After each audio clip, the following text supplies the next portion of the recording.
আজি মই আপোনালোকৰ কাৰণে এটা সৰু ৰেচিপি আনিছো। আমি জিমৰ পৰা আহি আসলতে কি খাওঁ ডিনাৰত সেইটো। তাৰ কাৰণে এটা কণী লাগিব আৰু অলপমান চিকেন। আহকচোন। কণীত প্ৰটিন থাকে আৰু মাংসটো প্ৰটিন থাকে আৰু সেই কাৰণে আজি মই তেল নিদিয়াকে কম তেলত কেনেকে বনাওঁ চাকচোন। পাতলাকে এনেকে কাটি লৈছো মাংসখিনি ধুনীয়াকে ধুই।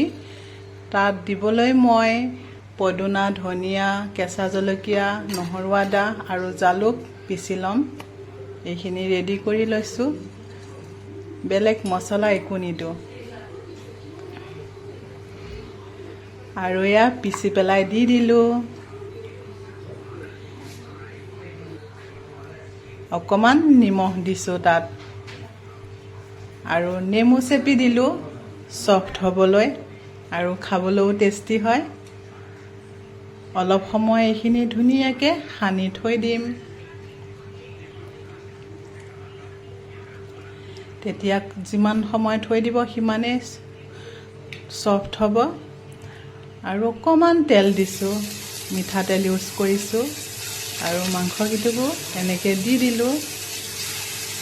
অলপ সময়ৰ কাৰণে এইখিনি ভাজি থাকিম।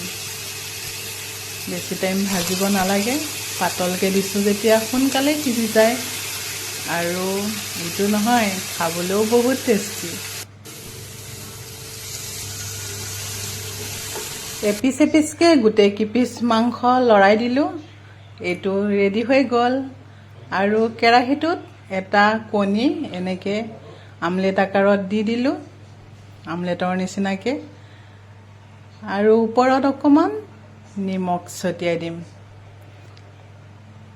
বেছি নিমখ নিদিওঁ আৰু ইয়াৰ ওপৰতে ফ্ৰাই কৰি লোৱা মাংসকেইটুকু দি দিলোঁ আৰু এয়া মোৰ ৰেডি হৈ গৈছে, দেখিছেনে? আৰু অকণমান টাইম আছে সিজিবলৈ। বেছি টাইম নালাগিলে আৰু বহুত ইজি হয়। আপোনালোকেও ঘৰত এনেকৈ এবাৰ ট্ৰাই কৰি চাবচোন। এয়া মোৰ ৰেডি হৈ গ'ল। আপোনালোকেও ঘৰত এনেকৈ ট্ৰাই কৰি চাবচোন।